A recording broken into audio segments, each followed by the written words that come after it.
introduce your colleagues, and then we may proceed. Thank you, Commissioner Phillips and other commissioners. Thanks for having us. And first of all, thanks for being tremendous partners over the last 23 plus years. We appreciate all you've done for us. John Wengert, President of LVRT Inc., to my right, to my left, Todd Dissinger. Todd heads up most of our maintenance and operations for the rail trail.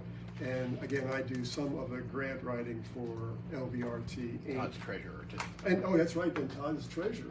Sorry, thank you, thank you. We had given you a packet of information. We have 2 items for the public session, 2 for the executive session. The first item for the public session is we're requesting some reimbursement from the county in the ARPA funds that you have for LVRT expenditures.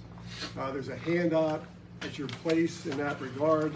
A long time back, back in early 2022, we had requested ARPA funds in the amount of $1,350,000, and what you guys had said to us was, we'll come back incrementally when you need funds, and we'll consider approvals. We won't approve that $1.35 million then, but come back and approach us if and when it's appropriate. And we've done that twice. You've given us $400,000 for the 50% match for Phase 10A. That's the section out north of 22 to Pine Tree Road. That's going to construction in a couple of months. Really exciting. And you provided an additional $50,000 for design work for phases 6C and 6D. 6C is South 22nd Street up to 422. 6D is through the mall. Through the mall. Can you define through? Well, behind, up to the mall and behind the mall, either to the west or to the east. We're still sorting that out. Probably to the east. Yeah, probably to the east, but we don't know that But yet for actually, sure. through the mall, they are interested in a pedestrian walkway Yes, that would Mancino's actually was literally go through the mall, extremely- right up to the doors and out the back doors, Yeah. because people walk the mall, Yeah. could use the trail. I've been lobbying for it, that's why I'm asking. But to the define it. bicycles and the other users would go around. Yeah, okay. It may be a So, little but impractical. pedestrians would be welcome to walk through. Horseback riders have to go around. Yeah. The costs we know that we're asking you for potentially for reimbursement are, we now know from PennDOT that work Phase 6D into the mall or through the mall or around the mall, we know we have about $90,000 in additional studies we need to do for that project, Phase 6D. You can go down the list and see the other expenses that we've had to date.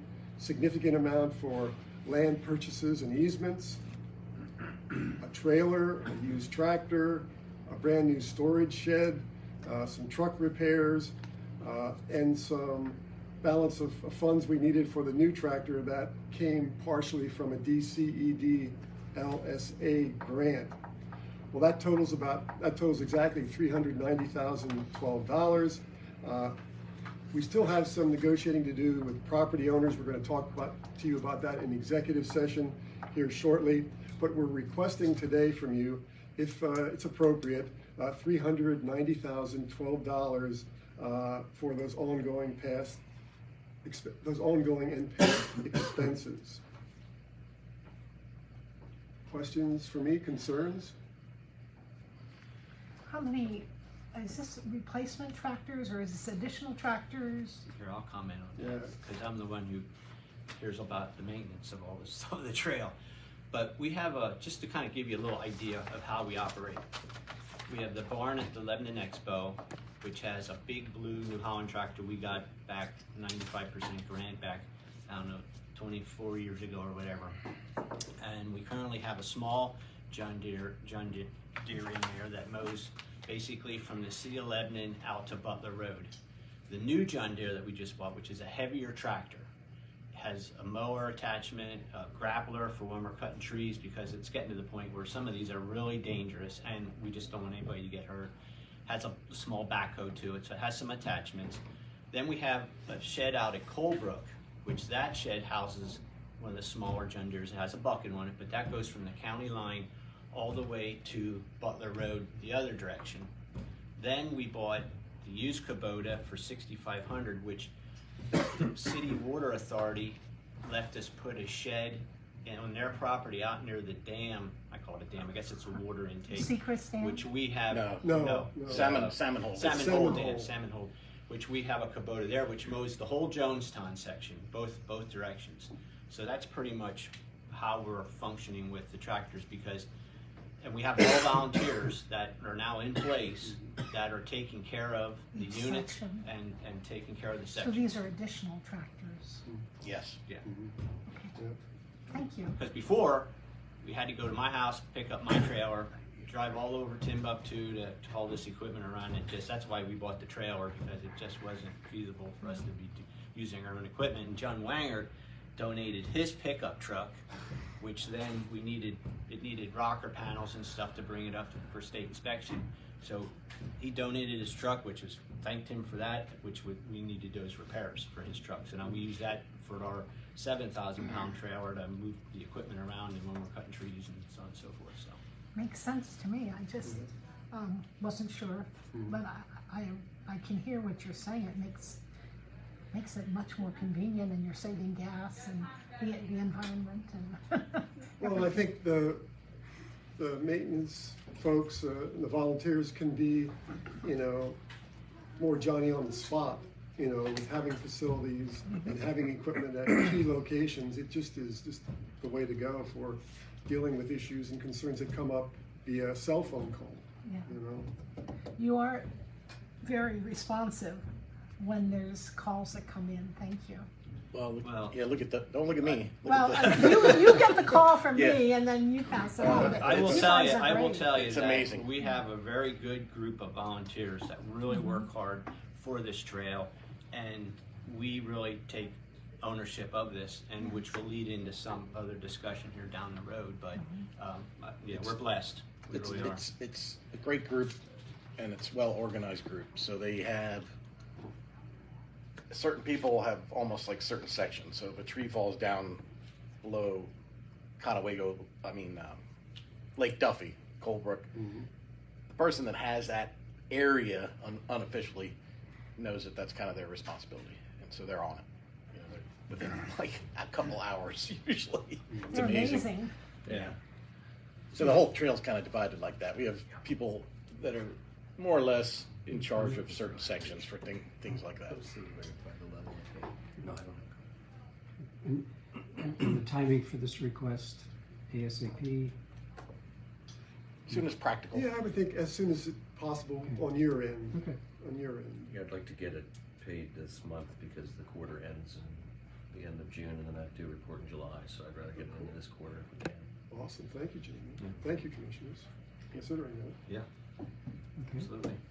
Any other questions about the 390-12? Okay. Next. John, do you want to lead off a discussion on the So, operations of the trail? yeah. Is there something that the counselor is here for the ordinance? Yes. Okay.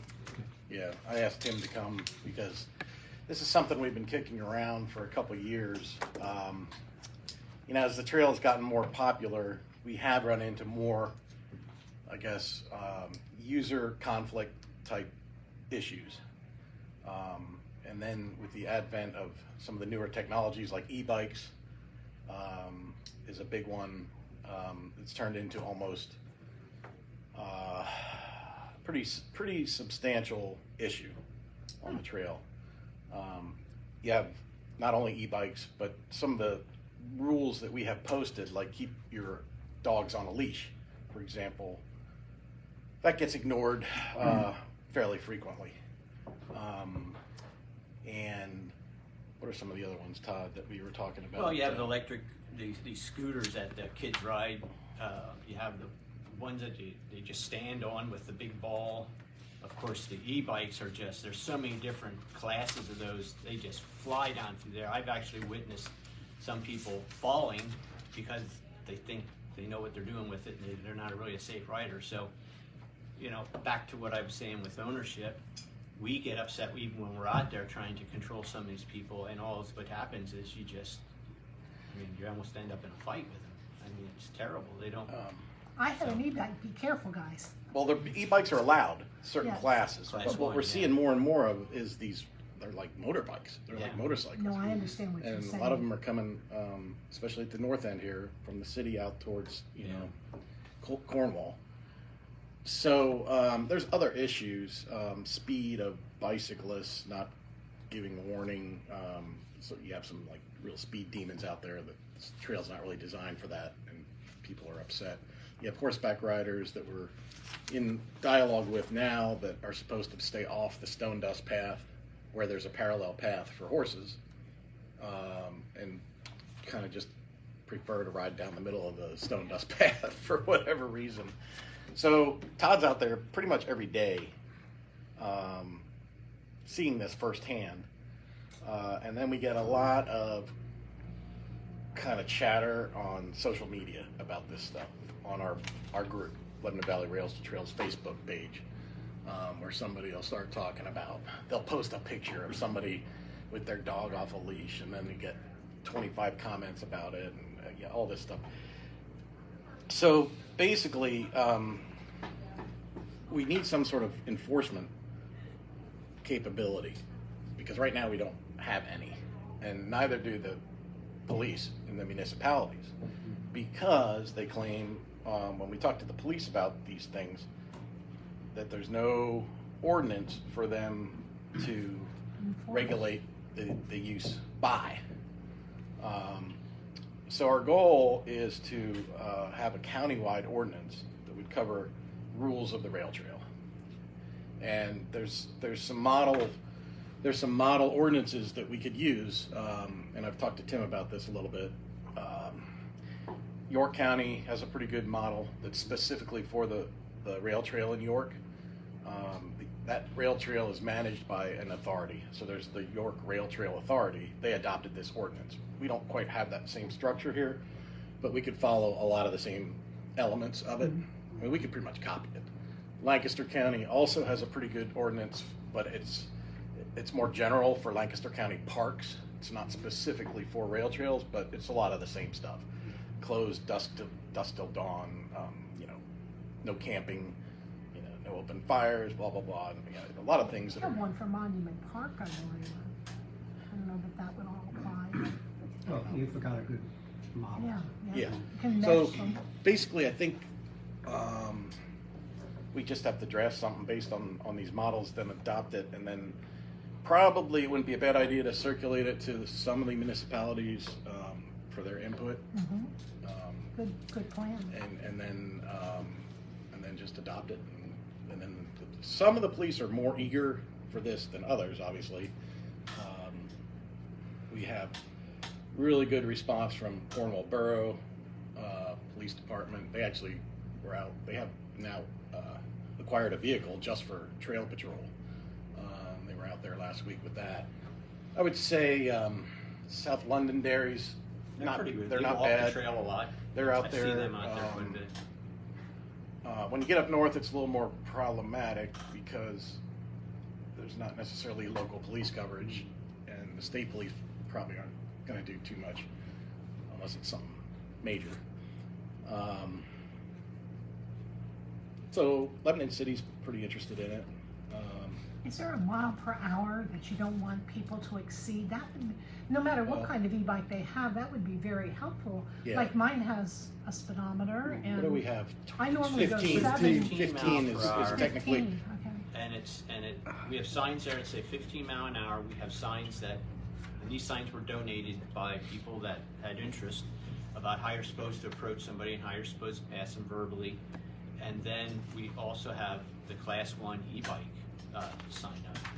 And Tom Sexton from Rails to Trails Conservancy, he and I did some surveying on the e-bikes. When we saw them, we asked them a lot of them didn't even want to do the survey because they were out of compliance with their bikes. So, but I think 95, 96, 97% of the people that have e-bikes use them the correct way. But then you have the ones that it's crazy. And it's dangerous. Excuse me, Todd, do you have any, or does anybody that's a volunteer have any identification that if you approach somebody that you have a status that you can, show that Yeah. you're Well, an we official have of the... a county badge that John helped us get made over here in this office. But it says, you know, you're a volunteer, and that don't mean anything to me. You're just volunteering your time, and I'll tell you, I've approached so many people, especially with the dogs, because I had my bicycle accident. I'm really with the dogs, and I had a woman this morning that had a loose dog right here in the city of Lebanon. You know, now luckily it was a black lab, but you get some that come running after me, and I stop, get off my bike, turn my bike, and I'm ready to spray him. I mean, and I will. But what's going to happen is going to end up in a big fight. Somebody needs to be able to have authorization that shows they have authorization to tell these people, at least first go out and warn them, you know, and then, you know, next time. I mean, that's all tied to, you know, the ordinance. That's kind right. of thing. That's right. Yeah. Okay, I just wanted to know if Yeah. that was already in play or not. And I think, like they're both saying, that 99% of the users on the rail trail are very respectful. They follow the rules. They're great folks to interact with. But it's just that very small minority that we need to address for a variety of reasons. And you know, as we build the rail trail out in the northern part of the county too, some of these ordinances talk about, can you carry a shotgun across the trail to get to some other land? We have to address all of those sorts of issues too, because there's a lot of hunting and fishing that goes on in the northern part of the county, and we need to have some symbol of what this is all about and what people can and can't do. So there's a lot of other things we haven't really had to deal with yet, but we will over time. And an ordinance could be very, very, very helpful. And the usage is way up. Mm-hmm. Yeah, I The don't same month, May of 2023, one you just sent out. Well, it was May. 28,000, the 28,000 clicks, and that doesn't include a lot of our trail. But the increase from last year Oh yeah, it was by, was like 3,000 or something I like think that. it was like 8,000. It was significant, It was just significant. from 22 to 23, which was interesting because we had a huge spike after COVID in 2021 that we thought was just related to COVID. Well, now it's Wow. continuing to go up. Yeah, and So the more people you have out there, the more yeah. you know dummies you're gonna have. I think, unfortunately. And when I take that, You Put really it think? bluntly. yeah, and when I take that data and extrapolate it, because PennDOT and DCNR want to know those numbers, you know, we're estimating 250,000 users right now annually on all of our sections of the trail. So it's gone from 80, 90, 100,000. That's how it's jumped in the last few years. It's amazing, just amazing. But an ordinance would be very, very helpful. Tim, do you have anything that you want to comment? No, I really don't have a whole lot to add. I think that I sense what the plan here is. They want some buy-in from the commissioners, and we'll draft something for your review and input as long as you think this is a good idea. And as John suggested, circulate it with some of the municipalities and hopefully come up with an ordinance that suits our needs and is suitable for everybody involved, and then gives, as Todd said, gives law enforcement and even our volunteers the opportunity to communicate to people that we do have established rules and that they do have to honor them. Good, great.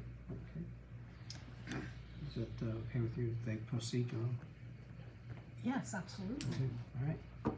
Thank you. Great, thank you. So you'll have a draft, and then that can come here and go and just work from there. Yep. And in that regard, DCNR and PennDOT have said they could potentially provide funding for the development of this ordinance. DCNR has some model ordinance funding capability, and John has talked to us about, well, potentially PennDOT special planning funds could be used. So I think we'd have a mix of funds we could use to support the development of an ordinance. But I would say we have 90% of it probably already in these two ordinances, Lancaster and York. Will you also look at maybe a little consistency with the Governor Dick ordinance? I'm thinking they have one out there too. That's governed by the deed of trust. So it's not a separate ordinance, it's all in the No, we don't deed. have an ordinance for governor. It's just an idea that Okay. we'd have Well- some continuity. And as you say, there are other county parks, and I didn't know if we could apply it to others or not, Well, they do connect. I mean, you know. the trail Yeah. that Governor did. I Yeah. mean, so I don't know what Union Canal Park has I don't know rules either. or enforcement. that connects too. I'll Yeah, find and we out. have a vested interest in that park as Yeah, well. yeah. So maybe just asking if they have things. And of coordinating that. I'll ask.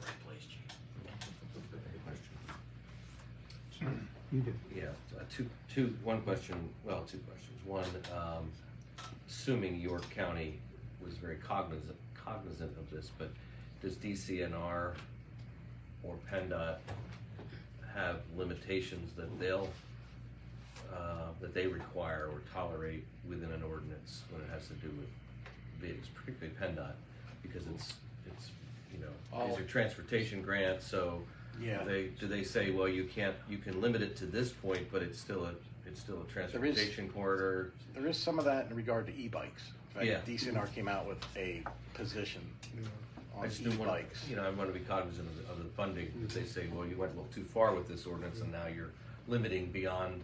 Yeah, I think we're aligned with But- them on the e-bike thing. Class 1, Okay. 15 miles per hour is sort of what they Okay. adopted too, I think. But we could check that out, make sure. I'll check that out. And your comment is interesting about with state game lands and everything, and crossing with a firearm or a hunting gun or something. I presume the Game Commission already has rules crossing a public road, Oh, I'm sure they do. which is essentially what it is. Yeah, So whatever that might be. typically it's probably Unload just it and- unloaded, yeah, right. or if it's a double barrel break Right. break it open, yeah. But I'll follow up with that too, Jamie, that's excellent.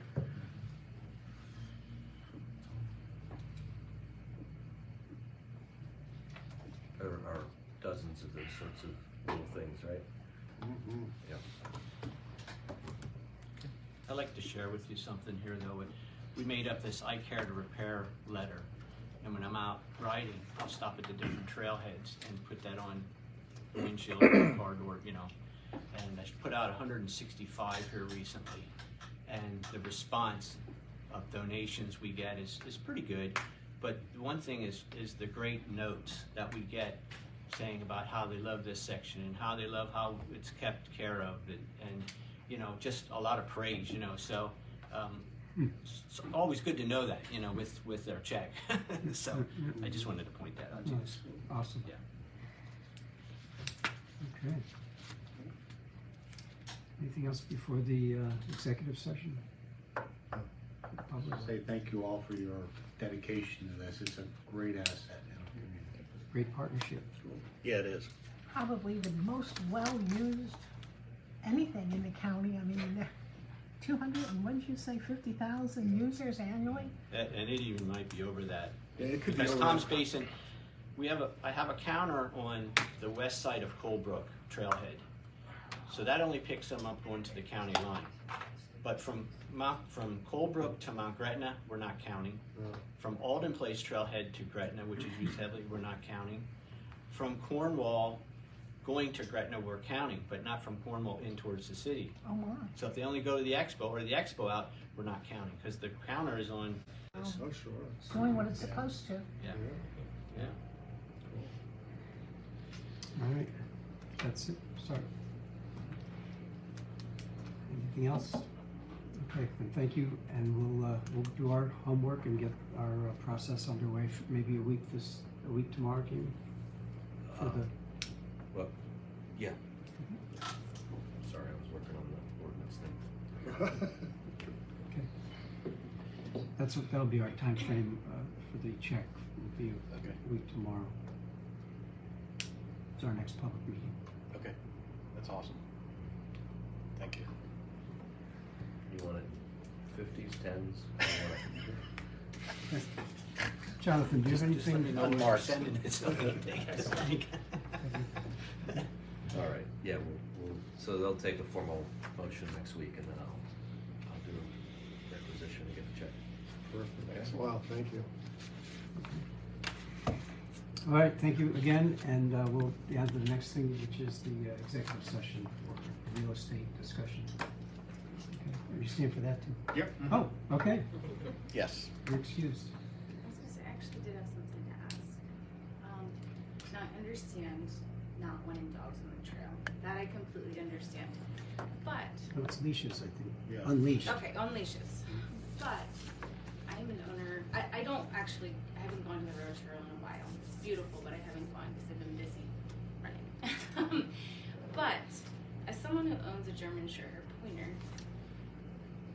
maybe a solution would be finding a location in Lebanon County. Now, I have searched and have never found a spot that my German Shorthair Pointer who needs to run can go. Like a dog park or something. And nowhere though. There's nowhere in Lebanon County, and so that's, I mean, I'm not that person. My dog is always on a leash because he's my baby and I don't want him to run away. But it is a need in this county and we don't have it. And so that might be something to maybe think of when people are letting their dogs off their leash, to maybe direct them in the right direction, because even state parks, not state parks, game land where you can go hunting, you are allowed, like for instance, because my dog is a hunting dog, but only certain times of the year, after I think it's September, that they can run. Well, you're saying that there's actually a trail in the middle of game land, so that could create an issue also, because they are permitted to have their dogs certain times of the year. So I think the city has a dog park planned. So a dog park is a lot different than my German Shorthair Pointer who runs at 30 miles an hour. I mean, he can run for 4 hours, play for 10 seconds, and run another 4 hours. Luckily, I have a huge yard, and so my dog can do that in my yard. But a lot of people don't have that luxury, and so I think that's why they're doing it. I mean, it's not just to do it. They're trying to get the energy out of their dog, and so maybe finding a location that you can redirect them to would be, it's a need, I can tell you that. Well, I've noticed, and I don't know if this is correct or not, or their rules, but I see a lot of people that want to let their dogs run. They go over to the expo, over to the soccer fields and let them run, but they don't come to the rail trail. So I don't know. So I've never I don't know if taken you're my allowed dog. to do that or not, but I see a That's ton a of good people question. doing it. Because I have seen that too, and I have been tempted, Yeah. but I have not yes. done it because I don't know if you're allowed to. I mean, you have all those little kids running around there playing soccer. I don't think they'd want the dog. Plus, people don't always look after their dogs either when you're playing soccer too. So Good question. Okay. Thank you.